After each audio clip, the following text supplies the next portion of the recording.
Olá a todas e todos, como vão? Sejam muito bem-vindos ao canal Devorando Letras. Para quem não me conhece, eu sou a professora Carol e hoje nós vamos problematizar a literatura infantil.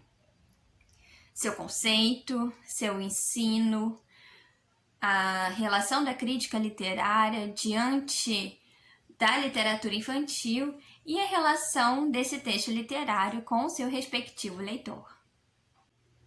Primeiramente, vale contextualizarmos aqui que a reflexão de hoje está inteiramente alicerçada no texto teórico da Nelly Novaes Coelho, A Literatura Infantil.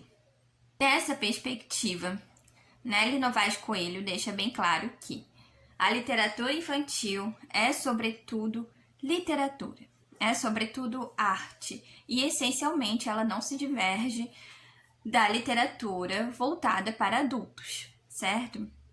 Cada época compreende e produz a literatura no seu respectivo modo, né? De uma determinada maneira. Há tendências diferentes, né? Há concepções diferentes, mas de um modo geral nós compreendemos a literatura como uma representação artística do mundo por meio da palavra, né? Uma arte que funde o real, né, o mundo empírico, ao imaginário, ao mundo dos sonhos, certo? Então, essencialmente, nessa perspectiva teórica, a literatura infantil não se diverge, em sua essência, da literatura para adultos.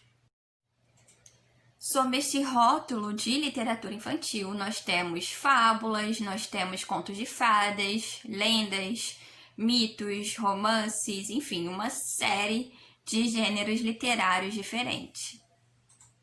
A diferença entre a literatura infantil e a literatura para adultos é exclusivamente o público para o qual esse texto literário se dirige. Então, dessa forma, cabe ao texto literário infantil adequar-se à compreensão e ao interesse do seu público-alvo. Nota-se que até o século XX, a criança costumava ser vista pela sociedade como um adulto em miniatura. É a partir do século XVII que nós temos, pela primeira vez, textos voltados especificamente para o público infantil.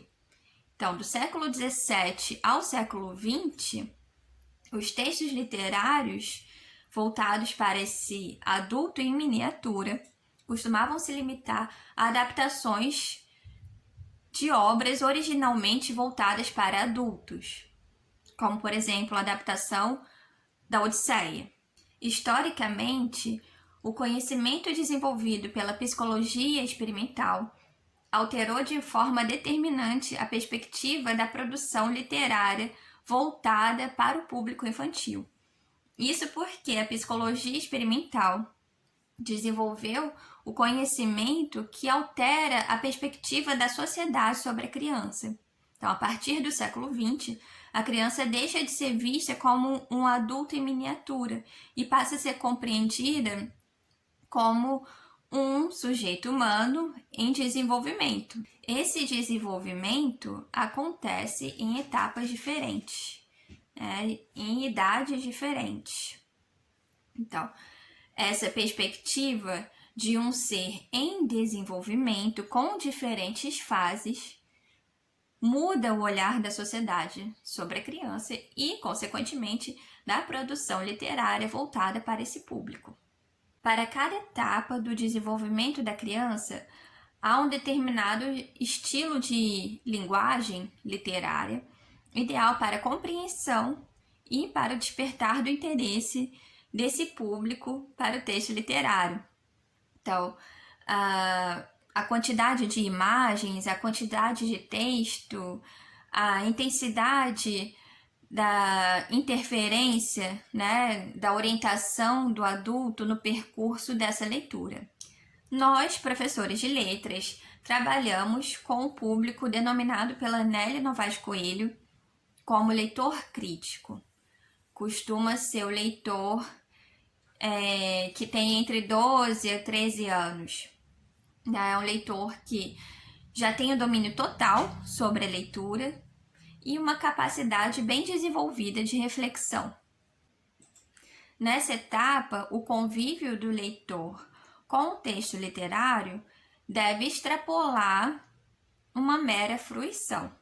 Então, a presença do adulto, nesse caso, do professor, nesse caso, é importante na medida em que ensina a esse público leitor noções básicas relacionadas à teoria da literatura, certo? Porque a literatura é uma linguagem que funciona como um jogo, E para compreender esse jogo, é importante nós conhecermos as suas regras.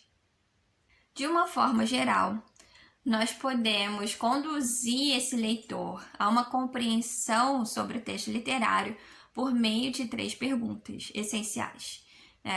O que diz a obra? Isso é, qual é o enredo dessa obra? Como diz? Ou seja, quais são os recursos estilísticos escolhidos pelo autor da obra para tecer a sua mensagem? E qual é a filosofia atravessada nesse texto? Qual o posicionamento de mundo defendido nesse texto literário?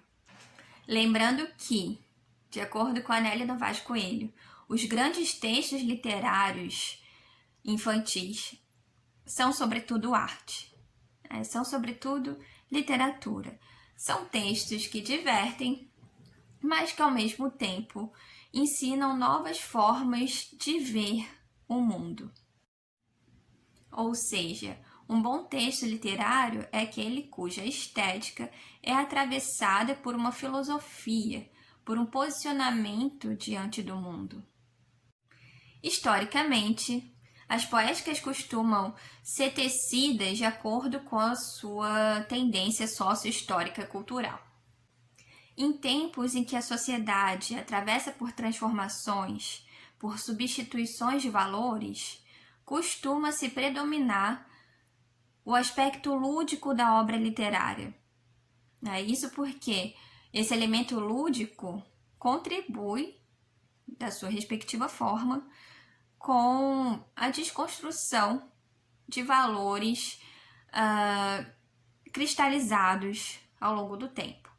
Em tempos em que a estrutura social se apresenta de uma forma mais estável, mais consolidada, a literatura costuma seguir uma tendência de transmissão de valores. Por isso, para uma compreensão integral do texto literário, é fundamental que nós façamos uma contextualização sócio-histórica, cultural, da época em que essa obra literária foi produzida, da relação do escritor com o tempo em que ele vivia. E, evidentemente, essas tendências se refletem na produção literária voltada ao público infantil. Uma questão muito importante que a Anélia Novaes Coelho chama atenção é em relação à urgência de uma organização de uma crítica literária especializada voltada para a literatura infantil. Isso porque a maioria das vozes presentes em seminários, em congressos e publicações de artigos acadêmicos sobre literatura infantil não pertence à área de letras. Para a autora, é fundamental nós nos debruçarmos sobre a natureza dessas críticas, sobre a natureza desses estudos, para que eles não sejam tomados como análise literária. Porque se esses estudos que não foram produzidos na área de letras forem tomados como análise literária e aplicados como tal para os pequenos leitores, trarão resultados negativos. Porque uma análise literária não pode reduzir uma obra a denúncias de caráter sócio-histórico-cultural. Uma análise literária não pode reduzir a obra a um meio de transmissão de valores. Deve estar comprometida com a literariedade deste texto. Bom, por hoje é só. Espero que o estudo tenha sido produtivo E nas próximas etapas eu trarei aqui alguns gêneros literários para analisarmos cada um deles de acordo com as suas respectivas especificidades. Um abraço a todas e todos e até a próxima!